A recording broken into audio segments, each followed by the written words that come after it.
আসসালামু আলাইকুম, সবাই ভালো আছেন?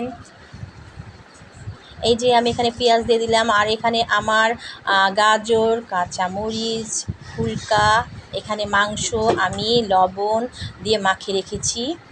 আর এই যে চিংড়ি মাছ যা আমি ভেজে রেখেছি, এখানে সব মশলা রেডি করে রেখেছি। যারা আমার পেজটাকে এখনও ফলো করেননি ঝটপট ফলো করে দেবেন, লাইক শেয়ার কমেন্ট করতে ভুলবেন না। এখানে আছে দুধ, আমি পেঁয়াজগুলো ভেজে নিলাম, দিয়ে চিংড়ি মাছগুলো দিয়ে আর একটু ভালো করে ভেজে নিব। আমি হালকা করে ভেজে রেখে দিয়েছিলাম, এখন একটু ভালো করে ভেজে নেব। খুব সুন্দর সেন্ট হচ্ছে। আর ফ্রিজে আমি গাজর রেখে দিয়েছিলাম, গাজর ফুলকাগুলো দিয়ে দিলাম, ভালো করে দিয়ে দিলাম, ভালো করে নাড়াচাড়া করে ভেজে দিলাম। যারা যারা আমার পেজকে এখনও ফলো করেনি ঝটপট ফলো করে দেবেন, লাইক শেয়ার কমেন্ট করতে ভুলবেন না। বেশি বেশি করে লাইক শেয়ার কমেন্ট করবেন, আমার জন্য দোয়া করবেন, আমার ফ্যামিলির জন্য দোয়া করবেন। মাংসগুলো দিয়ে দিলাম, দিয়ে ভালো করে ভাজা ভাজা করে নিলাম, দিয়ে মশলাগুলো দিয়ে দিলাম, দিয়ে ভালো করে এটা একটু কষা কষা করে নেব।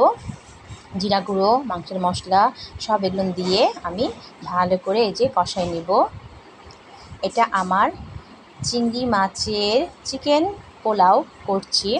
বাদাম দিয়ে দিলাম, বাদাম গুঁড়ো 1 চা চামচ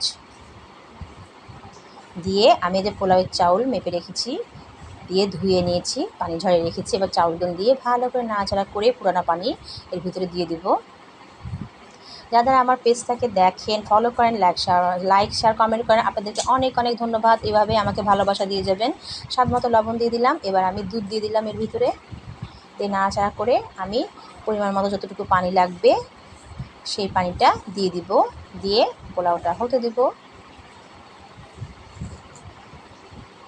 এই যে আমার চিংড়ি মাছের চিকেন পোলাও হয়ে গেছে, সাথে চিংড়ি কোরমা, কোক। সবাই ভালো থাকবেন আর আমার জন্য বেশি বেশি দোয়া করবেন। আল্লাহ হাফেজ।